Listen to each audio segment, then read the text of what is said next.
First up here, after a busy legislative session impacting education this morning, the Hillsborough County School Board figuring out how to implement all of the new rules. We reached out to school leaders to take a closer look at the major changes coming to your child's school. ABC Action News reporter Larissa Scott joins us live now from district headquarters with what this means and how they're preparing. Good morning, Larissa. Today, school leaders will be here going over more than a dozen bills. Now, this will not only impact this school district, but every single one across the state.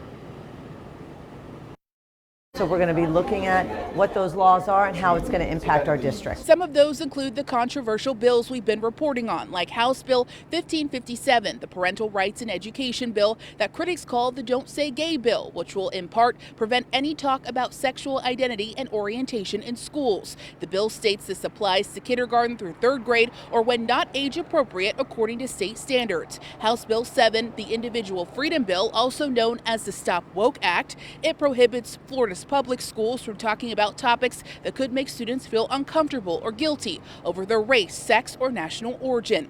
And House Bill 1467, which creates an approval process for all school literature, allowing parents to examine classroom materials, including every book in the school library. First, we have to really look at the law, interpret the law, and see how it's going to impact us. And then the superintendent, as well as the school board and our cabinet, will look at direction from the Department of Education to see what that looks like, and then to see how we're going to bring that down to the district level and the school level. Some of the other bills Hillsborough school leaders will be going over today include Senate Bill 1054, requiring students to learn about financial literacy, House Bill 899, expanding mental health services for students, House Bill 1421, adding additional school safety measures, including extending the Marjorie Stoneman Douglas Commission, and Senate Bill 1048, revamping the state's testing system, eliminating the Florida Standards Assessments. I think probably the biggest impact is really looking at the testing and progress monitoring and what that will look like when we're testing students 3, and that also will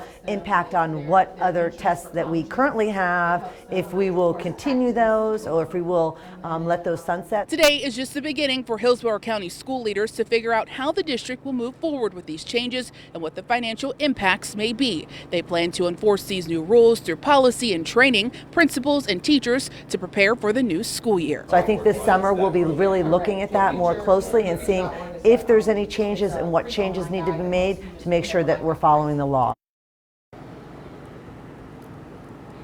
Now, these new rules go into effect July 1st, and we will, of course, continue to keep you updated on this developing story and what happens here today on ABCActionNews.com. I'm live in Tampa this morning. Larissa Scott, ABC Action News.